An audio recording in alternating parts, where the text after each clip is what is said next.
Bonjour à chacun et chacune d'entre vous et merci d'être du rendez-vous. Comme vous pouvez le constater, nous annonçons malheureusement un 4e décès relié à l'éclosion dans la RPA du manoir du Havre à Marillac. Je souhaite donc transmettre au nom du fils de la Gaspésie nos condoléances aux 4 familles qui sont durement touchées depuis le début de cette pandémie.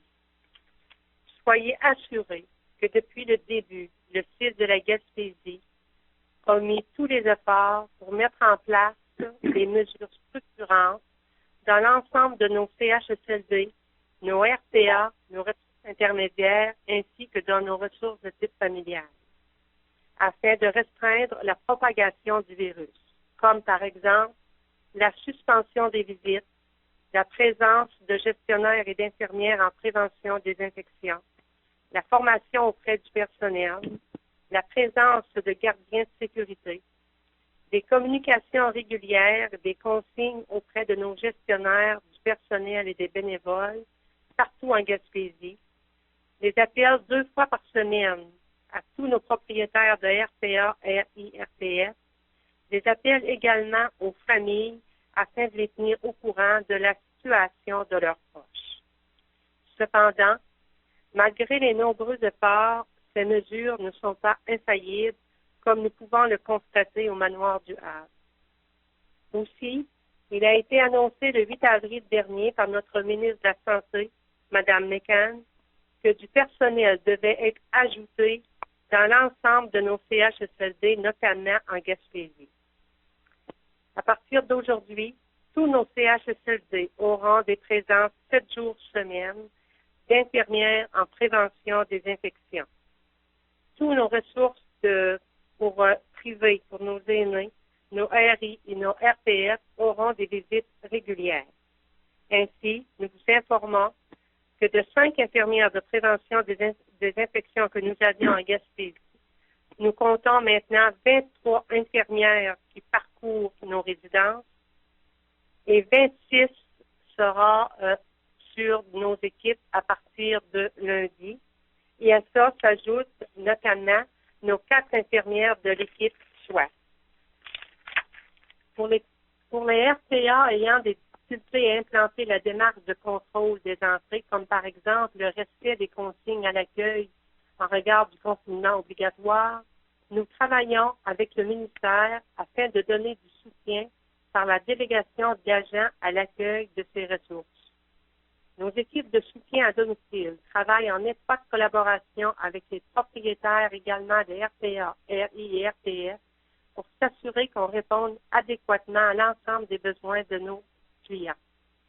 On fait également des délestages de personnel de d'autres services pour les libérer afin qu'ils puissent prêter main forte aux équipes des CHSLD. Nous travaillons en étroite collaboration avec nos syndicats afin d'effectuer les transferts des ressources au moment opportun. Aussi, nous privilégions autant que cela est possible d'éviter plusieurs transferts d'un employé d'une installation à l'autre afin de viser la stabilité du personnel avec des résidents ciblés. Tel qu'indiqué par la ministre, le dépistage systématique de la COVID-19 chez les aînés et chez le personnel sera également effectué lorsqu'il y aura un cas confirmé positif dans un milieu de vie. Il est important de mentionner que nous mettons des efforts supplémentaires aussi au soutien psychologique de nos aînés. Encore une fois, je souhaite souligner tout le travail exceptionnel fait par l'ensemble du personnel du site de la Gaspésie, des médecins et naturellement de la direction de la santé publique. En terminant, je vous souhaite un joyeux Pâques et je vous encourage non pas à visiter, mais surtout à communiquer avec vos parents, avec vos grands-parents, avec vos familles de façon virtuelle ou par téléphone. Je vous confirme une fois de plus que ce n'est pas le temps de lâcher, c'est plutôt le temps de se dire collectivement, un peu comme ma nièce me le dit si souvent, on va y arriver, la lumière au bout du tunnel s'en vient. Merci beaucoup. Merci, Dr. Benedict.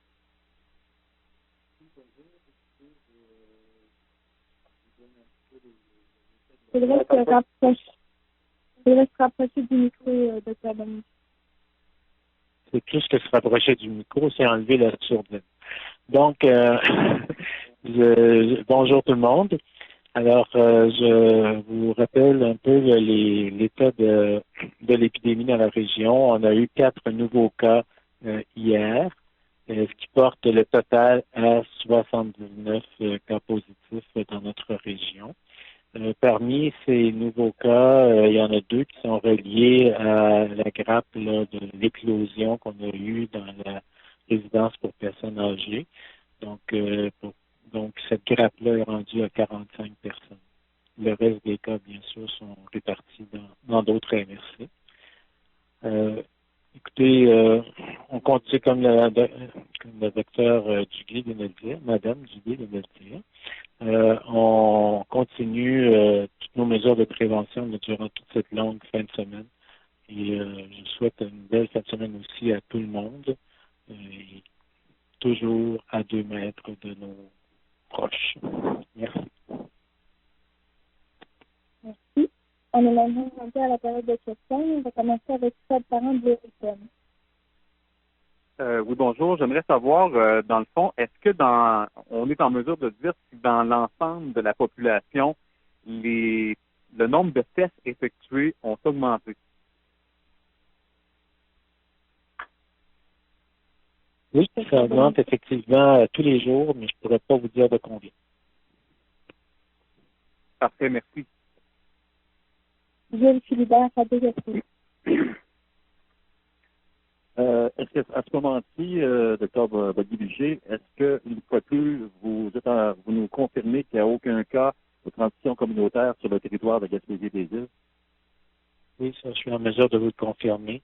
Les 4 cas, je vous en ai dit, il y en a 2 qui appartiennent à la grappe de la résidence, mais les 2 autres aussi appartiennent à d'autres grappes qu'on est en train de suivre. Donc, les 2, pour les autres grappes, est-ce que ce sera, on pourra avoir l'information sous peu?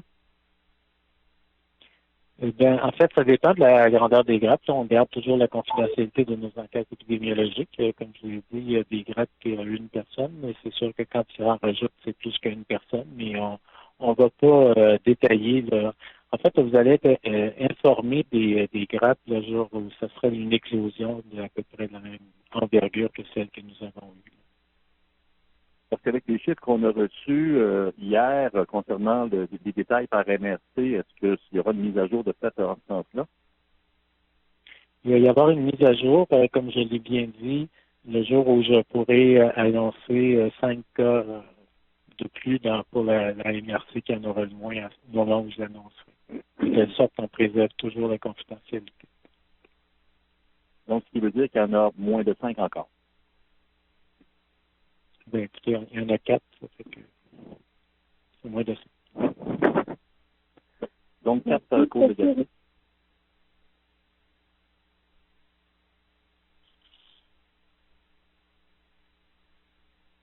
Dr. Bonny.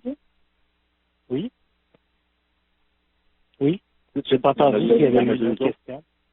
Pardon? Oui, je posais la question. Vous avez dit, vous parlez de 4, donc 4 dans la MMRC, mais laquelle? Non, je n'ai pas dit que c'était dans la MMRC, j'ai dit dans la région. Dans la région. Donc, il faut attendre les détails. Pas de questions. Les questions ont déjà été posées. Merci. Merci. Mirko de Silva, TV-CGA. Pas de questions. Questions déjà répondues. Merci. Merci. Brigitte Dubé, Radio-Canada. Est-ce qu'en fin de semaine, il va y avoir un suivi habituel ou c'est vraiment congé?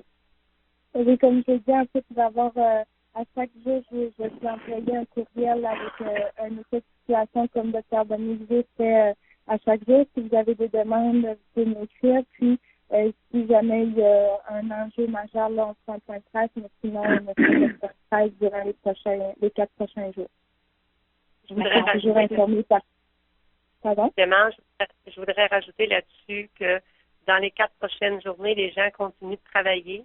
Vous savez, le COVID-19, il n'y a pas de parc vraiment pour le COVID-19. Donc, les gens vont travailler ici. Il y a des situations particulières où on doit communiquer à la population. À ce moment-là, la conférence de presse ou le point de presse sera organisée, même si c'est la journée de Pâques. Parfait. Vous aviez une autre question, Brigitte? Non, ça va, merci. Merci. Marie-Cyr, QFM. Oui, bonjour, M. Dominique. Je pensais un questionnement des pêcheurs dont la pêche a été déclarée service essentiel. On a mis en place des consignes dans les îles. Là, présentement, la pêche est ouverte dans la zone économique. C'est une petite partie de toute l'industrie. Et le directeur du regroupement des pêcheurs professionnels de l'industrie nous disait ce matin, là, dans le mot exact, il disait seulement avec cette petite pêche-là, quand le virus est rempli. Et là, M. Piquet craint que l'industrie devienne un facteur parce que la distanciation difficile en usine est particulièrement sur les bateaux, encore plus sur les bateaux de pêche au large. Donc, est-ce que la santé publique partage ces inquiétudes-là concernant l'industrie de la pêche? Est-ce que la santé publique pourrait se rêver du dossier de l'ouverture et du retard de la pêche cette année en décembre? Nous avons participé avec d'autres personnes, évidemment au niveau national, avec l'INSPQ, avec l'Institut Robert Sauvé en santé et sécurité au travail, donc avec la CNSST et avec le MATAC, des groupes de travail qui ont étudié la question de la sécurité de l'industrie de la pêche et de la sécurité de l'industrie de la transformation des produits marins. Et il y a 2 avis qui ont été émis suite à ces travaux-là. Et il est possible de faire fonctionner cette industrie sans risquer de grandes contagions. Donc, il y a des méthodes de travail qui ont été décrites, des conditions dans lesquelles les gens doivent travailler, qui fait que ils pourront garder une bonne distance ou avoir des séparations physiques entre elles pour pouvoir travailler correctement sans se transmettre le virus dans le cas échéant où il y aurait une personne qui aurait le virus. Ça, c'est vrai pour les industries de transformation. Les bateaux de pêche, c'est clair que cette distance physique est pratiquement impossible. Alors, c'est un risque qui doit être bien calculé. Parce que si une éclosion ou une personne devient symptomatique sur le bateau, ça implique pratiquement que lors de son retour, ce bateau-là devrait être en quarantaine pendant 14 jours. Alors, ça peut avoir des implications importantes. Mais les pêcheurs sont avertis de ce risque-là. Et les pêcheurs qui décident de participer à la pêche doivent composer avec ce risque d'éclosion à bord de leur navire. Mais sinon, le reste de l'industrie peut fonctionner avec les recommandations qui ont été émises dans ces 2 documents-là. Merci. Merci. Merci, Marjorie, CHMC. J'aurais 3 questions. D'abord pour Mme Duguay. J'aimerais que vous détailliez un peu plus tout le personnel qui va être transféré, soit des centres hospitaliers ou autres éléments, vers les CHSLD ou les résidences privées. Est-ce que vous avez un portrait plus détaillé des chiffres ou du nombre de personnes qui s'impliquent? Écoutez, actuellement, on est vraiment en évolution là, dans le dossier. D'abord, tantôt, je parlais des infirmières de prévention des infections. Il va y avoir des infirmières de prévention des infections 7 jours semaine dans nos CHSLD. Donc, ça implique que sûrement, là, je vous dirais, une vingtaine de personnes. Pour recruter ces infirmières de prévention-là, nous avons dû faire appel la plupart du temps à nos retraités qui avaient déjà fait ce travail-là, donc qui viennent nous prêter main forte. D'autres personnes également qui faisaient partie de d'autres équipes, mais qui avaient déjà fait de la prévention des infections, se sont joints à cette équipe-là. Donc, on est quand même là pas loin de 31 infirmières de plus, 31 infirmières en prévention des infections quand on était 5. Donc, déjà, là, c'est un ajout. On est en train de regarder pour ajouter des gens qui travaillent en loisirs, en réadaptation, On ajoute également des préposés aux bénéficiaires lorsqu'on ne sommes pas en pénurie de personnel. On fait du délestage également du personnel de l'hôpital pour travailler en CHSLD. Il va y avoir un portrait plus précis lundi qui va pouvoir être mis là, plus officiellement parce qu'on doit également le transmettre au ministère. Donc, à l'heure actuelle, on a quand même, vous savez, on était en pénurie de ressources avant la COVID-19, on en parlait beaucoup. La pénurie de ressources étant toujours là, il peut y avoir des équipes où il y a quand même des manques, comme par exemple, il y a des endroits où il peut nous manquer une infirmière, il peut nous manquer un préposé aux bénéficiaires, mais on a rajouté des étudiants, on rajoute de la réadaptation, on rajoute des gestionnaires. On essaie de rajouter le plus possible pour permettre justement que ce soit le même employé qui donne les services le plus souvent possible aux résidents ou à la résidence. Mais il va y avoir un tableau complet dès lundi prochain, mais qui va pouvoir être officiel. Il y a beaucoup de gens qui arrivent à renfort. Est-ce que ça veut dire qu'on exclut la possibilité de faire appel, de prendre l'arrêté ministériel pour forcer des gens à être déplacés?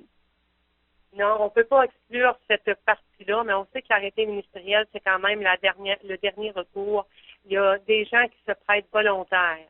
Il y a des gens, des professionnels, des membres du personnel, des gens qui travaillent dans les cafétérias, hygiène et salubrité, des gens qui travaillent auprès des résidents qui se prêtent volontaires. Et lorsqu'on doit avoir recours à l'arrêté ministériel, il faut avoir des discussions avec nos syndicats. Ça, c'est important. Il faut regarder avec eux la faisabilité. Il faut avoir l'autorisation également du ministère. Ça ne se fait pas d'emblée. Donc, c'est vraiment, vraiment le dernier recours.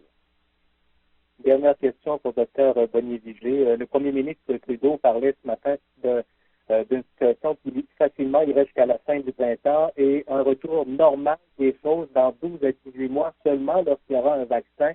Que pensez-vous de cette hypothèse-là du premier ministre?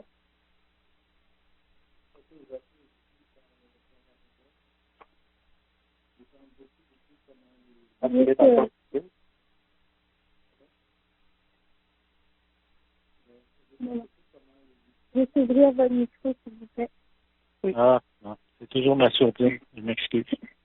Ça dépend beaucoup comment l'épidémie va évoluer en fonction des caractéristiques, des mesures que les gens vont respecter plus ou moins, etc.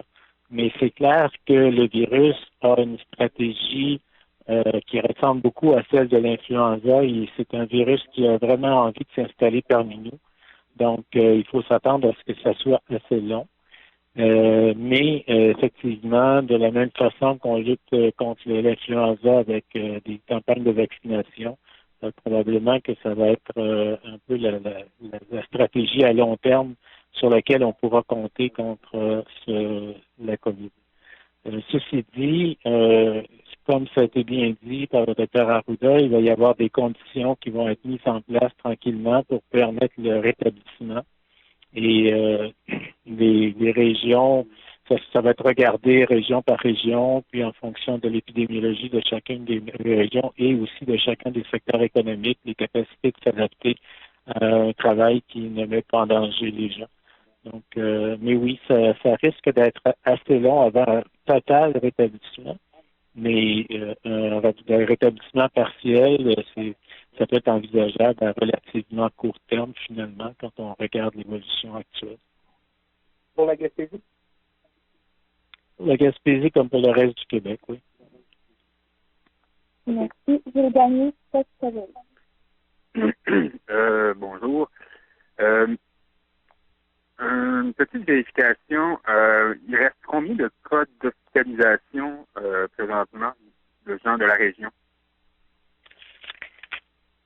Dernière nouvelle, on n'avait pas de cas hospitalisés dans la région, mais on avait des cas hospitalisés à Québec encore. Mais on ne sait pas combien. Je pense que hier, c'était 6, là, mais je ne sais pas s'il y en a de Québec qui ont été libérés de leur hospitalisation. OK. J'essaie de relire mes... Oui. Est-ce que tous les cas de parce que dans le décompte que vous avez fait hier, docteur Bonivigie, vous avez exclu la grappe du manoir du Havre de la ventilation par MRC. Oui. Est-ce qu'il faut conclure que les 43 cas hier et les 45 cas aujourd'hui sont tous des gens de la MRC d'Avignon, compte tenu du fait que Maria est très proche de la MRC de Bonaventure? Effectivement, ce serait une conclusion qui ne serait pas juste. Les cas sont répartis dans quelques MRC.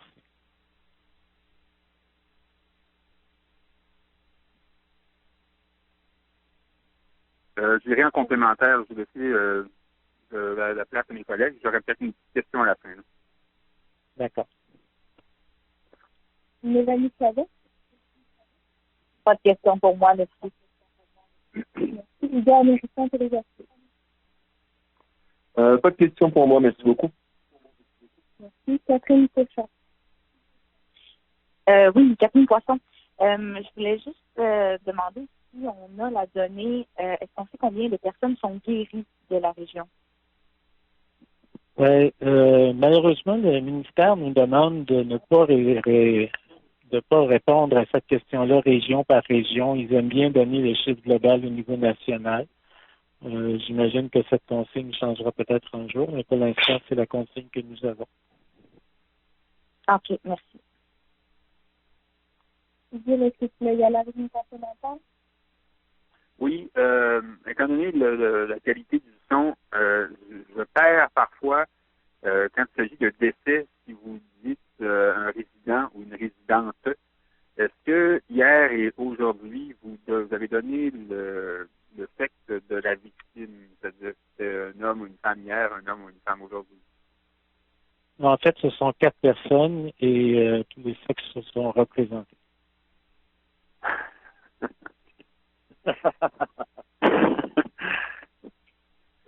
Merci. Est-ce qu'il y avait d'autres questions? Déjà des conditions de base, j'imagine qu'il y avait déjà des conditions prédisposantes. Oui, ce sont des personnes très âgées et très malades.